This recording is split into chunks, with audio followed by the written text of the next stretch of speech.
यहाँ आएर हामीहरू माछाको बारेमा केही अध्ययन गर्न गइरहेका छौँ। यो के हो त? माछा। माछा कहाँ पाइन्छ?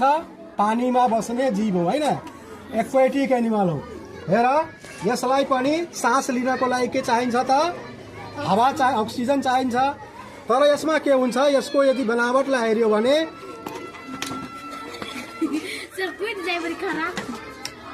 यसमा के हुन्छ? यो गिल्स। हेर, यो रातो के हो? गिल्स हो।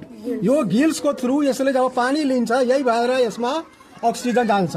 त्यसैले यसलाई बाहिर यदि हालिदियो भने एकछिनमै यो मर्छ, होइन? बाहिर अक्सिजन धेरै छ तर पनि यसलाई बाहिरको अक्सिजन लिन सक्दैन, होइन? यसले मात्र पानीमा डिजल्भ भएको अक्सिजनलाई लिन सक्छ। यसलाई पानीमा राख्दा फेरि यो एक्टिभ भइहाल्छ। हेर, अब यसको बडीको स्ट्रक्चरलाई हेऱ्यो भने यसको शरीर के हुन्छ? स्केल्सद्वारा कभर्ड हुन्छ। यो सबै के हो त? स्केल्स हो, होइन? र यसको बडी स्ट्रिम लाइन हुन्छ जसले के गर्छ? यसलाई पौडी खेल्नमा मद्दत गर्छ, होइन? यो सबै फिन्स भयो। Fins help in swimming. र यो जुन टेल हो यसले के गर्छ त? डाइरेक्सन चेन्ज गर्नमा मद्दत गर्दछ। यो दुईटा आँखा भयो, यो यसको हेड रिजन भयो, यो ट्रङ्क भयो र यो टेल भयो।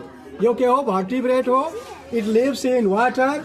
It is aquatic animal. It needs oxygen but it can only take oxygen dissolved in water. पानीमा घुलेको अक्सिजन जुन हुन्छ त्यसलाई मात्र यसले लिन सक्छ। यसलाई बाहिर राख्यो भने यो छटपटाउन थाल्छ र भर्न थाल्छ।